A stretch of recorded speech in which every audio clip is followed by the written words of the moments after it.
What it really means to be in love. While many of us may have sensed it intuitively, there is now science behind the statement that love is all you need. While love seems to be a universally valued attribute, defining it in behavioral terms can be a challenge. While many of us believe we would like to be in love, we face many hurdles in taking the actions that allow love to flow freely throughout our lives and relationships. With love being so closely connected to meaning and fulfillment, it's valuable for each of us to define love as an action or series of actions we can take to bring us closer to the people we value.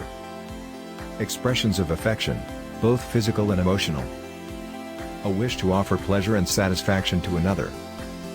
Tenderness, compassion, and sensitivity to the needs of the other. A desire for shared activities and pursuits. An appropriate level of sharing of possessions. An ongoing, honest exchange of personal feelings. The process of offering concern, comfort, and outward assistance for the loved one's aspirations. Love includes feeling for the other that goes beyond any selfishness or self-interest on the part of the loved one. As such, love nurtures and has a positive effect on each person's and sense of well-being. Love never involves, because misleading another person fractures his or her sense of reality. Do we take actions to make the other person feel good?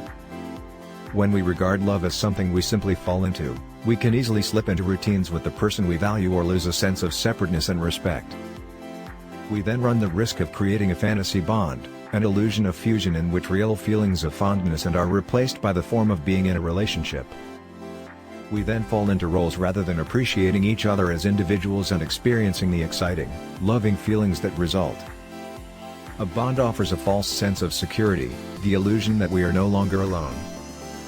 However, when we connect to someone in this way, we lose our sense of vitality, and we give up significant aspects of our relationship. The behavioral operations of love are replaced with a fantasy of being in love, which does not nurture either partner. Relationships tend to go south when we stop taking actions that our partner would perceive as loving and instead start looking to our partner solely to meet our own needs. It's important to distinguish emotional hunger from real love. They were traits she valued in a partner that reconfirmed her own self-esteem and sense of worth. Love should never be an act of manipulation. It is not a mark of ownership over another person, but the exact opposite, a genuine appreciation of a person as a separate individual. When we see a person this way, we allow ourselves to fully value them for who they are and for that they bring to our lives. We are driven to be generous toward the person, to show compassion and kindness in a way that both they and the outside world would view as loving. Of course, there are many barriers we put in place that not only keep us from finding this type of relationship but from achieving it with the person we love. One reason we wind up in less than loving relationships is the ways we were treated in our past. How are we recreating past hurts in our current relationships? As we reflect on these behaviors, we learn a lot, not only about how we interfere with our naturally loving feelings for others but about the negative ways we feel about ourselves.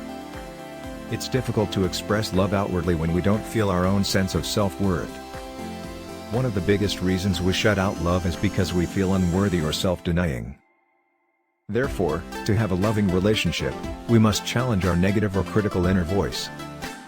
When we do this and take the loving actions that contradict our critical self-image, we enhance our own sense of worth and are able to get closer to the people we love.